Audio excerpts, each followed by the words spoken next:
I'll turn it over. Yeah, or you can give it to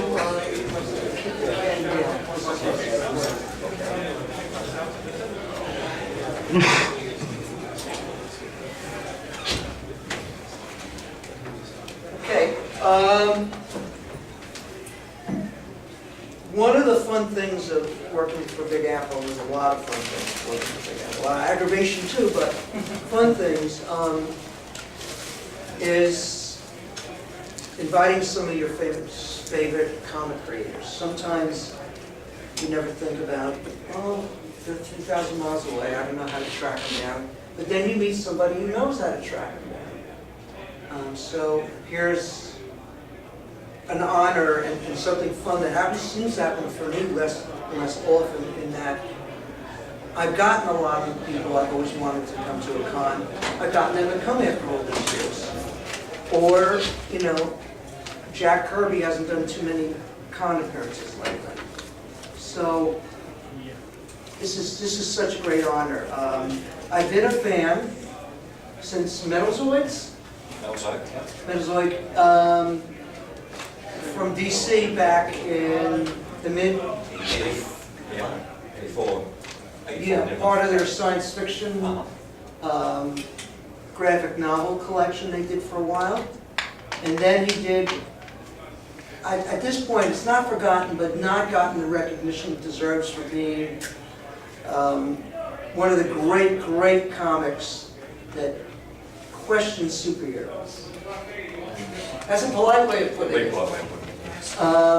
Martial Law, which I think is one of the great sick comic books of all time. If you like superhero comics and you end up still loving superhero comics and loving martial law and not getting all huffy about it, you truly love comic books, because it challenges your perceptions of comic books, superhero comics.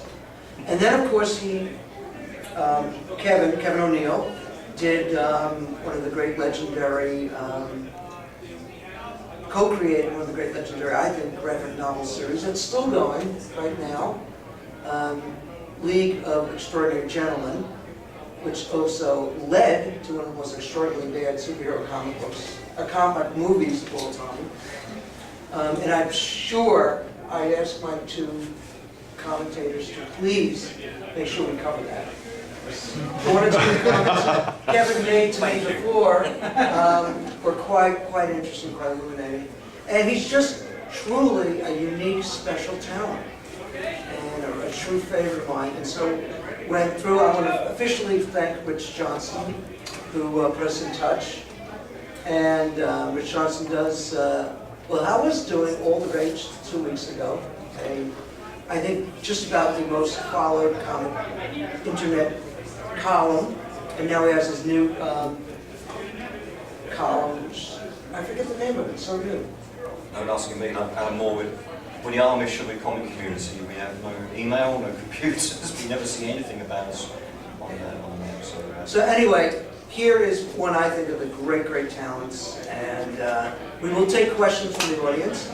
And here is Kevin O'Neill with 2 L's.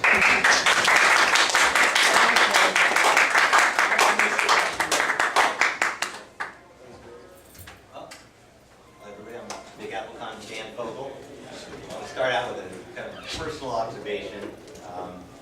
Lifelong comic book fan, and by the early 80s I was working at a comic book store in Berkeley. I was going to UC there, and which was great because you got to see all the new comics every week. And the great thing about British comics is that they actually are weekly, although the way they were distributed in America we tend to get 4 at a time because of the monthly cycle. And 2000 AD was an exciting new science fiction based that had elements of fantasy and horror and just all sorts of fun stuff. That started in 1977. Most people are familiar with it because of the second issue was the first appearance of Judge Dredd. And there was a strip called Nemesis the Warlock, which is so wild and over the top that just questioned authority of all kinds, political, religious. Broke taboos in this incredible style that's really completely unique and that no one had ever really seen before or since in comics. And I like to call that period the second British invasion. I didn't coin that term, but I think it fits.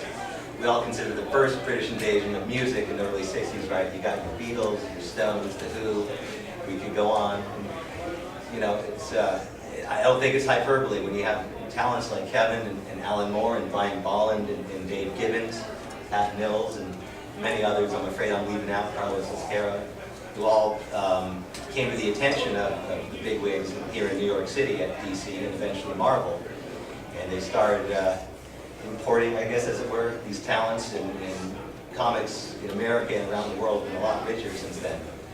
And that's how I first became a fan. Now, I want to, you know, comic fans are the same all over the world, I find. You know, whether we create them or read them or both or sell them or, you know, trade them, whatever. So I want to take you back to your first comic reading memories and what you started out loving, and how did you get on the path of becoming a comic book artist? The first comics I ever saw were British nursery comics, so they're very young comics, beautifully illustrated. But the thing that started me drawing actually was my older brother, who actually cannot draw, but he could draw an outline of his own head so he could see it in a single continuous line. And as a kid, it absolutely fascinated me watching his picture fall out the end of a pen. So there was that, and I went to a very strict Catholic school where comics were banned, so that made them all the more appealing. And one of the things which was a real pivotal point was the Son of Man paperback in the early 60s. Got into the playgrounds, traded for it, saw Bill Elder's work, and really that's had a huge effect on my work. Bill Elder, William, all those guys. And then over the years, I mean, just being into comics, I was old enough to walk Spider-Man off the newsstands when he first appeared and stuff like that. And comics were quite hard to track down, American comics. So that's really it. That's what gave me the desire to go into comics. I was a big fan of Ray Harryhausen. So I had this kind of parallel desire really to go into films and special effects. But what happened was when I was 16, I got a place at art school which I had to give up and get a job, you know, sort of family. So I went to work at IPC magazines in their comics department as an office boy.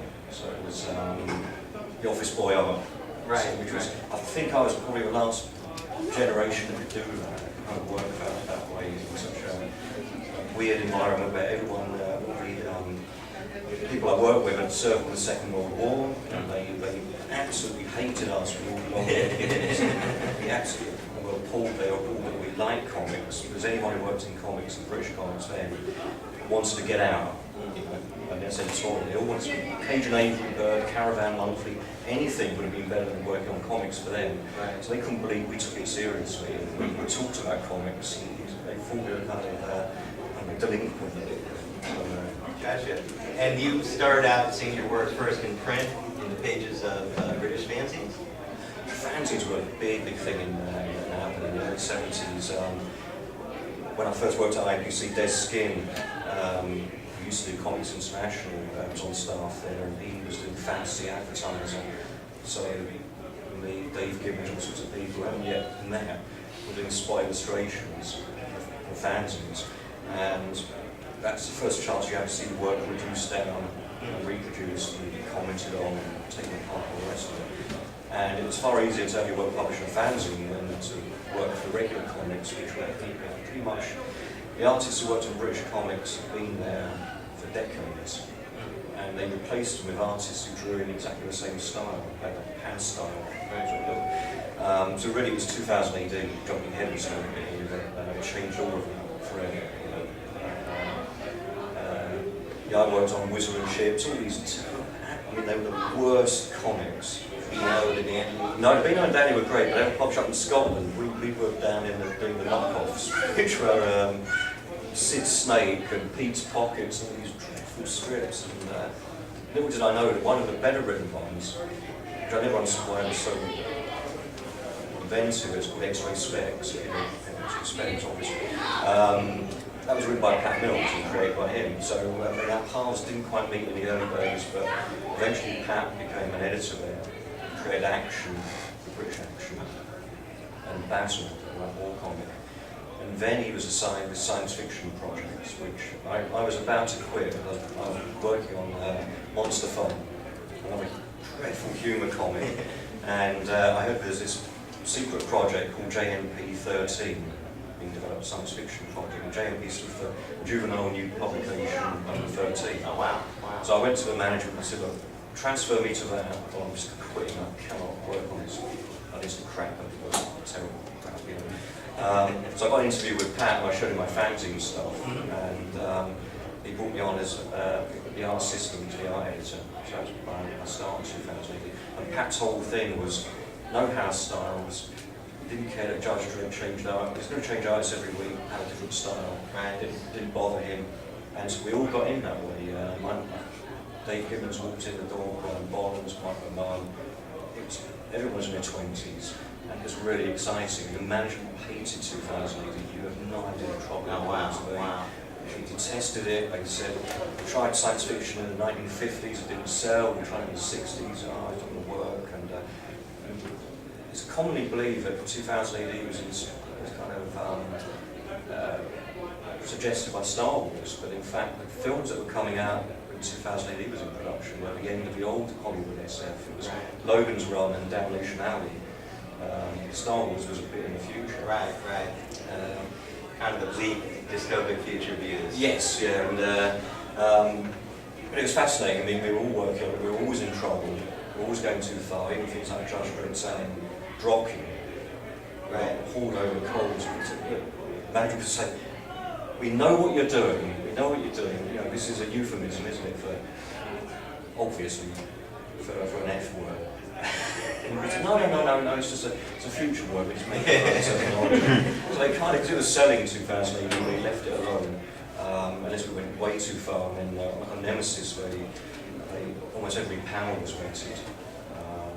We saw stuff that wasn't there, and they missed stuff that was there, which was great. You know. So Torquemada, the main villain in Nemesis, had a very, very, very young wife, and that didn't bother them, even though they had. I drew one scene where we had Torquemada, his wife was in bed, and we had two guards either side of the bed. It was the most kind of bizarre sort of image. And Yes. then, like Nemesis, his wife is like a centaur, which is part horse, which again is, and he's riding around on her back. And that's quite a bizarre image, really. Yeah, And yeah. they didn't say a thing about that, but he called me in to change a cover once because I had a bridge, two giant Terminator statues, our Terminator, a kind of bridge between a flesh bridge, and it was from chest to chest. Yeah. And they made me change it because they thought it was suggestive. And, so there was problems all the way through on 2018. Eventually I got kind of sick of it, and what happened was DC started to notice what was happening in Britain. There was 2000 AD and there's Warrior. Because Alan Moore was doing Marvel Man, as it was called then. So he sent over a kind of headhunting party. I think they'd already got Dave Gibbons and Brian Bolland who fitted into their DC world perfectly because they're such huge DC fans. And they came looking for the rest of us, and with me, they just didn't know what to do with me. And they said to me, what characters do you want to do? And I said, at the time, I said, Spectre, Plastic Man, Black Hawk. And they said, don't you want to do anything we still publish? Those characters wouldn't let me be a Spectre. Anybody in this headhunting party that would know? Well, the headhunting party was interesting. It was Dick Giordano and Joel Orlando, and they were great. And they came over, and Jeanette Kahn eventually came over as well. And they threw a big party, or a big dinner at the Savoy Hotel. I think Jeanette might have been under the impression we were all kind of old coward types and smoking and it just descended into drunken chaos. All British events do. Too much talk about people doing coke. I mean, there was people, they actually had guys in powdered wigs standing behind all our chairs. Picking them up as they were knocked over. Like Alan Moore was there, everybody was there, David Lloyd. And so it was like a big gathering of people all disgracing themselves. I never repeated that. And Right. by the time we got to the final DC banquet, it was in a converted gay bar in Soho, you know, a tiny little weird, odd venue they chose. And yeah, so it was DC, yeah, so I didn't know what to do with me. And I did Metalzoic for them with Pat Mills, which was, I had the misfortune of coming out, I think, within a month or two of Dark Knight, Frank Miller's Dark Knight book. And the Metalzoic book was done in that curious European graphic novel style. I had that kind of large Yeah, format. and I mean, close to that with a metallic cover dress design. Yeah, yeah. And it was just a disaster. It didn't sell at all. They didn't know how to promote it. It was quite an odd book. It was very much a 2018 type. Was this part of the science fiction graphic It novel was, line yeah. you're doing? Yeah, I didn't think it kind of half worked. Hunger Dogs came out with Jack Kirby. Yeah, that was But Julia Schwartz was your editor? Yeah. Andy Helfer. Andy Helfer. Andy Helfer, yeah. So we did that, and that kind of bombed. And we did a book magazine for Britain, a 2000 AD spin-off of Dice Man, a role-playing book. You throw dice to John. That was a huge amount of work. We did a Nemesis story for that. That bombed, and so we thought, well, with third strike and you're out. I sent out a drawing, character design, ties with martial law. So we could do something with this. And we sent that to Archie Goodwin at Epic, who, bless his heart, he said, yeah, do it. And it was very much a road warrior type of thing, that type of thing when we started it. But he did warn us, you might have to wait a long time for your contracts. Well, we waited a year. And in that time, Pat has no, he didn't grow up with superhero comics, he'd never seen them until he was an adult.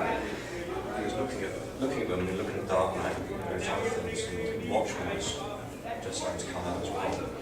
And he rang me up and he said, why don't we just change it?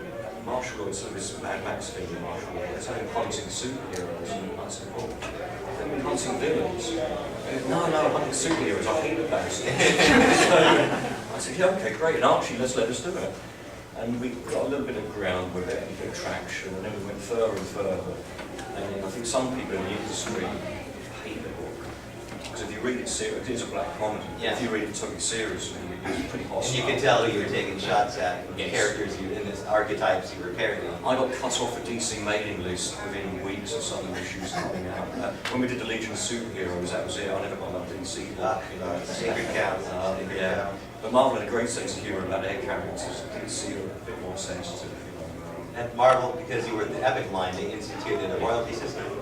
Yeah, we owned the book, which was, again, a big difference. We didn't own it from 2000 AD. And so we were free to take it away when we wanted to move.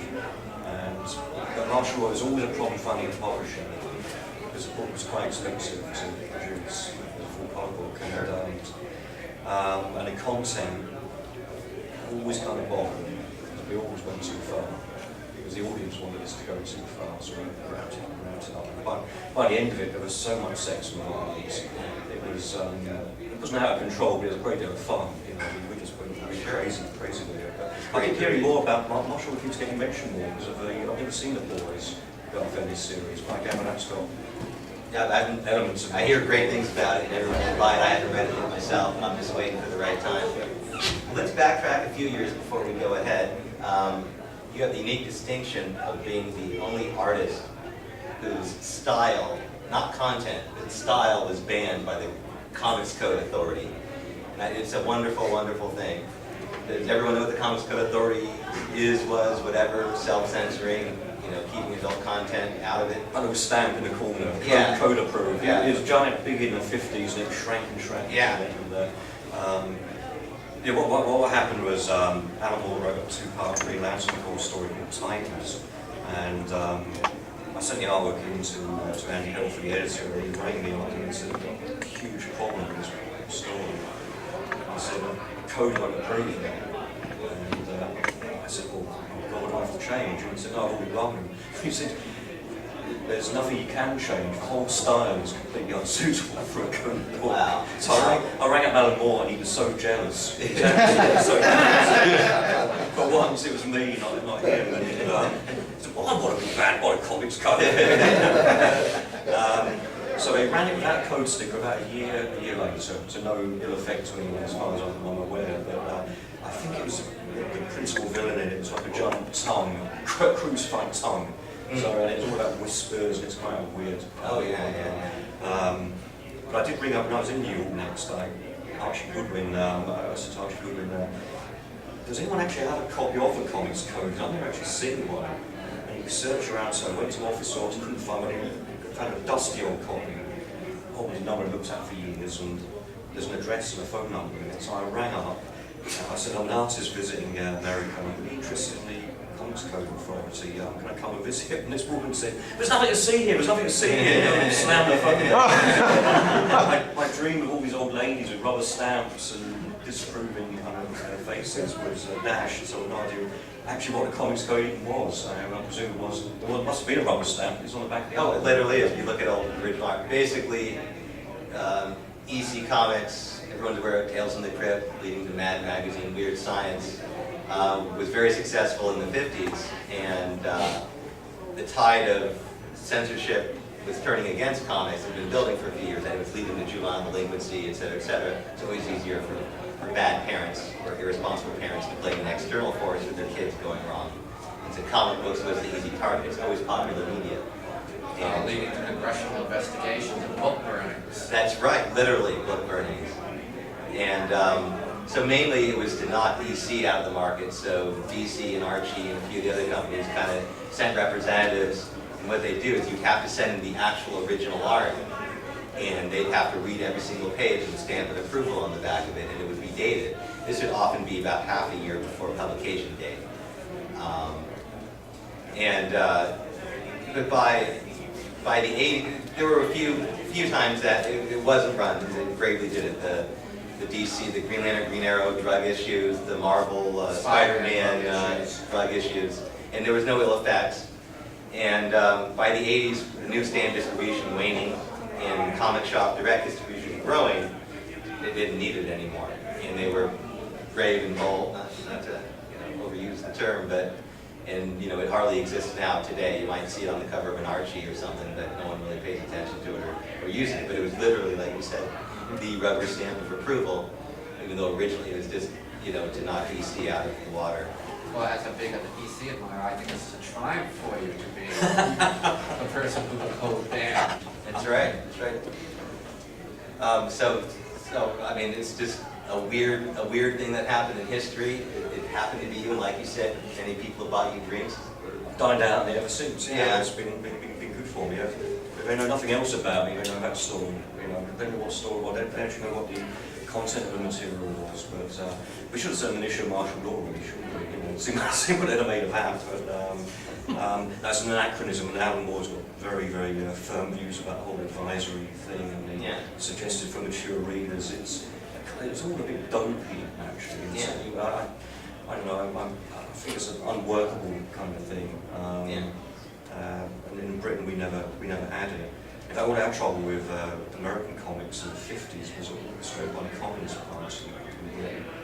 To create this sense of unrest in Britain, and then there's this malicious American stuff coming in and corrupting.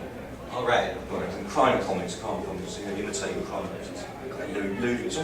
It's never been proven. It's always ludicrous, But that's interesting because it was more the right wing in America that was happening. Right. Yeah. Communism.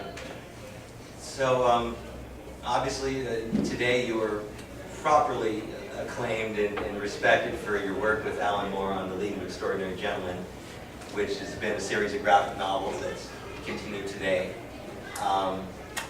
Basically, I'd like to hand it over to Peter, who's definitely on top of it, and please take us to the present. Okay, so let's start with the basic question. How did you get involved with the League in the first place? Well, that's actually quite an odd one, because I heard I was doing it before I was told. Makes sense. I went to a comic store in London, now gone, Comic Showcase, and the owner said to me, "Oh, you're doing a project with Alan Moore." I hadn't spoken to him for a while, but I had to ring up for something else. There was paperwork from IPC signing away rights, something like that we had to talk about. So I rang up Alan and didn't mention it. I thought I just stole, and right at the very end he said, "Oh, by the way, I've got this idea you might be interested in. It's Captain Nemo, Jekyll and Hyde, me and someone who basically ran down. That is the best idea I've ever heard. And these characters, who wouldn't want to draw these iconic characters? So I'm definitely up for that. Love to do it. And it started when he sent me the synopsis, which was terrific. And it already sold the idea to Jim Lee at Wildstorm. But just when I was starting, Wildstorm sold to DC, and it could have all blown apart then, because Alan quite reasonably said, well, I just don't want to be part of any company as part of DC. But what he did was firewalled. You notice in the league books, there's no mention of DC at all, no mention of any DC connection. That was intentional. But then we were just left alone, and Jim was terrific, and we got working on it. And the more we progressed on League, initially it was the principal characters that were crossing over, and then we realised we could drop in other characters in the background and the names of places. And then I think we ended up going a bit mental. So by the time we get to the Black Dossier, I think we've completely gone mad. Look at it, it is insane. Because now, and I'm working on jumping ahead of this, I'm doing 1969 at the moment. Well, it's bonkers, because everything's fictional. I mean, everything you see in the streets can be a fictional something or other. Because now we have... Isn't it a rule in sort of in League that everybody who has a speaking role is a character from... It's either a character from a work of fiction or is related to a character. That's interesting. Well, you may be right. I don't know if it's a fixed rule, but we... yeah, I mean, even stuff like when we did War Worlds in the second volume, the War of the Worlds, Alan started writing it, and then well, before he started writing it, I went through the War of the Worlds, the novella, and I worked out how many cylinders fell on London, and how many tripods were in the set, and what happened where, what blew up, and all the rest of it. So we had a kind of timeline for the whole thing, and then we dropped in characters speaking world's dialogue from prime source in the background to our characters, but everything dovetails. And then the Dr. Moreau stuff, which was a huge amount of fun, dovetailed into Alan did a really elegant job of just dovetailing into. We don't contradict anything of who she was, apart from the influenza being a natural thing rather than a shell carrying a chemical warfare attack. Well, it's a different interpretation. Yes, different interpretation. Yeah. How much, you obviously do a lot of research, which authors are more helpful in describing what the characters look like? Oh, that's a good one, because, well, I can tell you who's not. I'll tell you who's not. H.G. Wells is, gives you almost nothing more. It doesn't matter the Invisible Man, because to be frank. Well, isn't he good with the tripods and the Martians themselves? It's the people who aren't. Tripods are terrific. People are no good. But this can certainly we can really use much of the time machine. But even the description of the time machine when I had to draw it, there's not much to go on. It's very, very old. You know, the image you have in your head is from the George Powell film, which is a great image. So when I did this thing, I did as close as I could get to the description. Jules Verne that's interesting, because when we did Nemo, Verne changed his mind about changed his Nemo. mind, yeah, because originally, so he was drawn originally as a Caucasian bearded man, and then Verne was going to reveal that he was Polish, I believe, and his publisher didn't think that was a good idea for geopolitical reasons, so he became Indian. And that's really not to Mysterious Island, not in the Then Mysterious, that's not the original website, but we thought we'll go with that, we'll go with Mysterious Island, and Chris Dackart thinks that's great, so we can have all this Indian iconography on Nautilus, and so we carried all that through, and even if we took a tribe, things refers to some Indian mythology and a conch shell. So that was great, that was kind of a breakthrough, and we were sort of going deep into this stuff. The other one was Bram Stoker, I mean, it's not a great deal for him to work on, you know, no age, he's a teacher, colour her eyes, green eyes, I think that's about it, you know, it's pretty. Who else? Quatermain. Quatermain was interesting. Quatermain was pretty much based on Ryan Haggard. Yeah, King Solomon's Mine. Yeah. So, and it looks like Ryan Haggard as well. I mean, on the description, it matches photos of Haggard. So, What I did was I went through the book, when we had the sex scene with him, because he's naked, I went through all the books, all the short stories, looking for all the references to him being shot or attacked by lions. So all the scars, all the marks on his body, and where they should be. No one notices that stuff, but we kind of like to get that. Is Mina as independent in Dracula the book as she is in the version? No. You've changed her. No, Alan was going to, it was the Sherlock Holmes character, the female character. Igle. Yes. She was originally going to be the prime character, and Alan changed his mind and thought Mina would be, which was Dracula from this terrible thing that happened in the past, which we never referred to. And then we had a really happy ending. But she's reacted to that, so she's changed and become more forceful. Yeah, she has. She's obviously left her husband, so he's divorced her, and they had a child, which we never referred to. So the child had died, but we never talked about it. And I was going to say about this. We just made her much more forceful than she is in the book, in the original book. Yeah. And Jekyll and Hyde, Simonson does a description of Hyde, but again you made a change. Well, that was an accident almost. In the book, he's smaller than Jekyll for the most part. He's smaller. He's a kind of dwarfish character and very evil and menacing. Alan, when you were doing the first promo piece, which was a piece that ends up on the back cover of the first 6 issues, Alan wanted it to be like the end of the first issue of Fantastic Four. We have the Thing's hand, and the hands on top, kind of Three Musketeers style. So I drew this giant hand. I didn't really think much of it. It's a giant hairy hand, and the arms on top. When I came to draw the book, I realised that the hand is so big. I mean, he's right hand, he was huge. So we went with that. And then Ben coloured him darker in flesh tone. Again, an accident. I think I just noted he's in the shadow in his first appearance, but Ben kept the colouring. But it helps the connection with the Hulk, who is the latter day Jekyll. Right, exactly, yeah. And which was Alan wanted to kind of show these characters prototypes really for them. Actually, maybe you can answer a question for me since you already talked about the FF Fantastic Four homage, because I've always thought League of Extraordinary Gentlemen, well, there's the League of Gentlemen, of course. Right. But there's also League suggests Justice League. Right. Extraordinary Gentlemen could suggest X-Men. I don't know if that's intentional. That probably wasn't intentional, but certainly, yeah, it's I think when people first heard of it, they think Victorian Justice League, you know, and that was part of Alan's intention really, was to say this is where it came from, these characters, but wouldn't it have been great if they had banded together?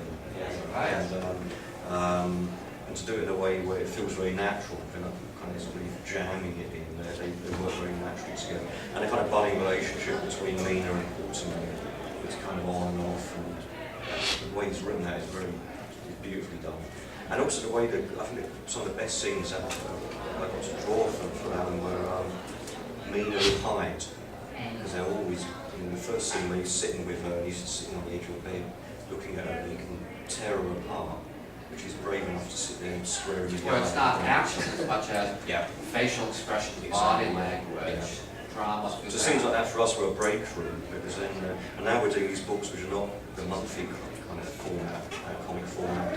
We don't have to have action breaks every 6 or 7 pages, or 5 pages, so we can do extended scenes of dialogue without feeling we still follow the book, you know, upset people, and actually all the time not going about. So that's been a big shift in the book, really, that we carry a lot more. Have there been characters from the Victorian age where they say there are illustrations for the original versions that you're able to borrow from? For example, I think that there's the original Final Problem here, a picture of Professor Moreira. Yeah. I looked at wherever I could. I looked at the earliest drawings of characters. Or say when the Artful Dodger is an old man shows up, maybe you could have based that on what the original Dickens illustration fitted. What would he look like grown up? Yes, that's absolutely true. Yeah, it's possible. I'd go back to the source and go to the earliest illustrations, and in case of Vernon, I ignored them because they were completely at odds with what we were doing. I'm trying to think of any other good examples.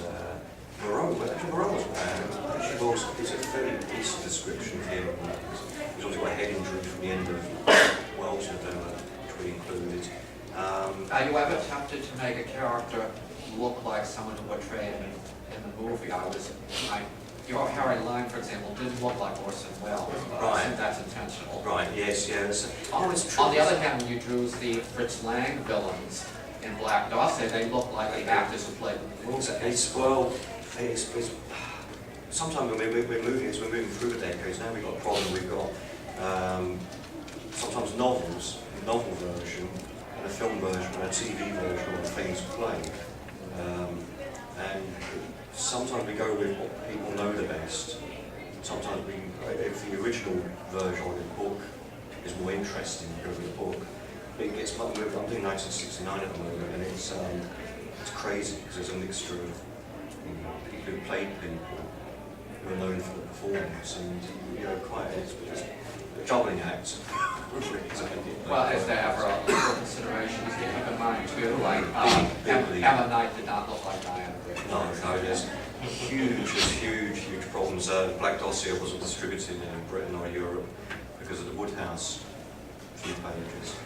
Which I would have thought, I would have thought under parody that would have been okay, but... Yes, I think DC didn't want to kind of give us a rap over the knuckles. I don't think there's a really sound reason for it not being played. Because Woodhouse was parodied during his lifetime, using the names of the characters. And we gave, through Jess Evans, hundreds of examples of parodies. And they said, no, we wouldn't publish it in Britain. So that's that. And since you mentioned him, I should recommend Justin Evans' work on his annotations of the League, which you can find online or on books, because in order to understand everything that's going on, you really need those books. I contribute some of the annotations myself.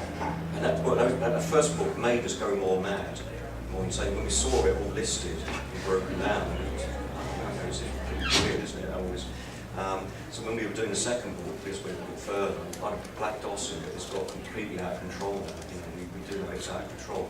And 1969 is crazy. And now Alan's started the third one, which is the present day, which is even wild. Well, 1969 must have a lot, since with the Victorian era, you got all this public domain material. Black Dossier, you're already sort of going into danger zones. Harry Lime makes it, but other characters like James Bond have to be disguised. Yeah. Well, in 1969, everybody must be still under copyright, so everybody must be fictionalized or disguised somehow. It's interesting. Yeah. And since you brought up movies, I hate Yes, to interject. yes. Oh no, Obviously that moment, is it? Yeah, it is. I'm sorry. What are you going to call? Well, the movie, I should say, as I told you before, I wrote, for 5 years, I wrote an online column of comics, reviews of comics and movies based on comics, and there are only 2 people who ever gave me a hard time about one of my reviews, and one was the producer of that League movie. So I always enjoy reading Mr. Moore saying in free how he hates that movie. What do you think of the movie? Oh, the movie, oh my God, I think, let's say, it was, the aftermath of that movie was the worst experience we've ever had in publishing, because it radiated out in all directions. Our problems with the Black Dossier originated from trouble caused by that movie. The way that I can't go into on camera, certainly, huge problem. Well, okay, we're just backtracking. They bought the rights, people who made the From Hell movie, from Hell's what Campbell's work, bought the League of Extraordinary Gentlemen when it was first mooted, when it was just in synopsis form. And I met Don Murphy with Alan in London, the producer of the film, and he said, you know, those magic words, we love your work, you know, it's going to be just like the book, you know, and we kind of go from there, don't we, you know, because the minute they cast Sean Connery, oh, he's terrific, no problems with him playing Quartermain, he's a great choice, but Sean Connery's a star, you know, so he wants the leading role, which is the leader of the group. So that throws the book out the window from that point, you know, Mina, why is she there? What does she actually do then? As far as they're concerned, she's not going to do anything. She's a woman with a bunch of men. Completely ignoring the book, where we have this powerful Victorian woman who's the only person who can hold the whole thing together. And in She's the fact, most one powerful. could argue that Connery playing somebody who had to deal with a leader who was a woman would actually be a good Yeah, dramatic it'd thing been for much a better. movie. And all of the opium addiction, all that stuff, it would have been terrific for him. It was a much better, the comic role was much more suited to him, actually. But what he ends up doing was, well, I'll tell you what happened. Sean Connery, I have this authority from the film people, he turned down playing Gandalf and Lord of the Rings because he didn't understand the screenplay. Turned down the Matrix too. And he turned down the Matrix because he didn't understand the screenplay. When he got the League of Extraordinary Gentlemen screenplay, he didn't understand it. But he thought, well, I'll take this one because I keep turning down hit movies. Well, was he ever wrong? And he took on a movie, and when you notice in the film, Quatermain's name is misspelled on a gravesite. His son is buried, I think, quite early in the film in Africa. And I mentioned that to him, and I said, oh, that's odd, why have you done that? And they said, that was transposed from the shooting script. Because Connery, when he came to the line, I am Quatermain, he kept referring to himself as Quatermass. The Nigel Neal character, I am Quatermass. So they changed it in the script so they could read it. Quatermain. So that's the reason that mistake was in the film, was some kind of odd thing. And then he had a problem, apparently, there's a scene with him in his cabin on the Nautilus with him, he's aware the Invisible Man's in there with him. But apparently had a devil at the time of that, because he'd say, oh, I'm not doing that. And he said, why? Well, he's naked. I'm not going to be in a cabin with a naked man. And they said, well, he's actually invisible, and he's not really there. We can put invisible underpants on him if you want. And he wasn't happy, but he did it. He actually did it. And the whole thing was very miserable. He hated it. Him and the director didn't get on. I think that's quite all. Probably everyone knows about that. I liked it. I visited the set, and the atmosphere there was appalling, absolutely appalling. Because they were trying to shoot John Connery out of the film, get all these scenes done by the end. And the rest of the cast were fantastic. They were terrific people. And Peter Wilson, who played Mina, was great. And she kept saying how much she'd like to have done the book and throwing a bucket of whitewash over the Invisible Man, that scene from early in the book. They were quite familiar with the comic. And I think they were kind of aware they veered off so far. I mean, the actor playing Shane, who played Tom Sawyer, was getting stick online about him being in there, Tom Sawyer being in there, and that was a sort to the American producers. He wanted an American character. So the whole thing was misguided. It had gone off, and the Nautilus, I mean, it's as big as the Empire State Building on its side, isn't it? It's gigantic, and of course you've got it going through the Venetian canals. Yeah, I'm still working on the road, the car chase through Venice where there are no streets. No streets. No, I know. The film is balmy, actually. It is just quite balmy. But I made some friends on it and didn't think anything much. Actually, the best thing that came out of the movie was when the reviews appeared. The best reviews we ever got were on the back of that film. People would say they preferred the graphic novel. Well, sure, like the New York Times review. That's why Don Murphy, probably you had trouble with. It was absolutely, he kept me away from the press. He didn't want me talking to anybody. It was driving him nuts. But no, the thing was, of course, Alan afterwards, there was a lawsuit, there was all kinds of stuff, and it just became a miserable experience. And that's when Alan said he's not taking any more money from Hollywood. He doesn't want any productions with his work, he doesn't want his name on it. Just kind of leave me alone, and But then he immediately had V for Vendetta and Watchmen followed hot on the heels. So, he's one of the most filmed graphic novel writers of all time. He doesn't want to be, He calls himself a kind of bizarro Jerry Siegel because he wants his name taken off things, not put on. What can you tell us about the 60s book that they're doing now? 60s league. Okay, well, it's we've got the prime characters are Mina, the younger Quatermain, and Orlando. They're the prime, but they're disintegrating. It's all breaking apart, and they are in the counterculture 60s. There's I should expect in Alan's work a huge drug sequence at the conclusion of the book, which is pretty wild, and that will segue. It's kind of another standalone book, but that segues into the more apocalyptic final book set in the present day, which we funny, when we talk about it, we realize how much we actually hate the present. Because the present we're in now is the future we dreamt of as kids, which hasn't come to pass. There are no jetpacks. There aren't people aren't walking around wearing, you know, instantly fitting clothes, all these cool things which were promised. Well, you see, we've got the internet and computers, but you two don't like No, them. we don't. No, we're kind of, yeah, that's what we complain about, really. There's no rocket ships, and we don't even be back to the moon. I mean, how weird is that, actually? Yeah. Who would have thought it? 40 years we haven't been back, You know, and practically.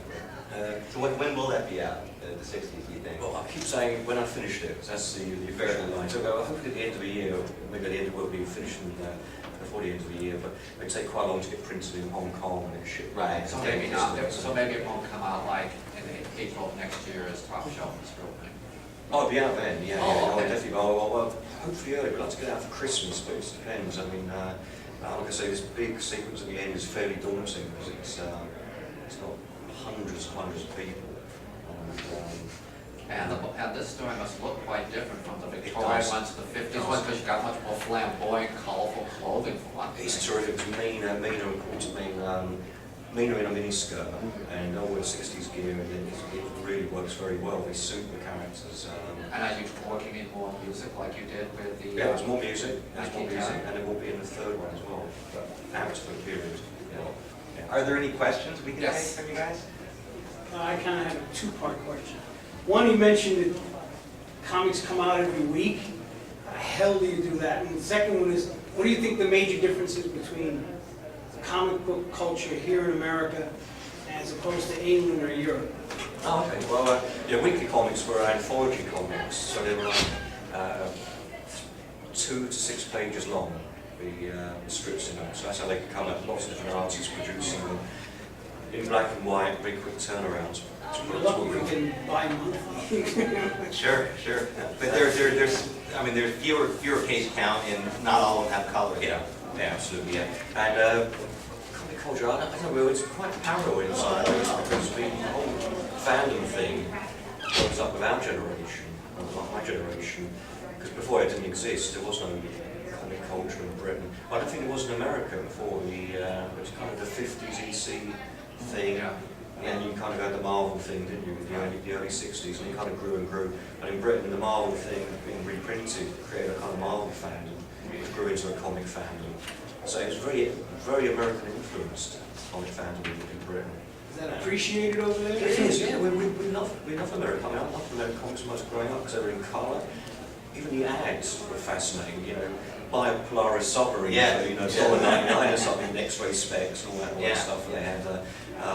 We loved it, and we never understood why, when I worked at IPC, they got the rights for Walt Disney stuff, and the art department were having to change the American iconography, you know, Donald Duck stuff.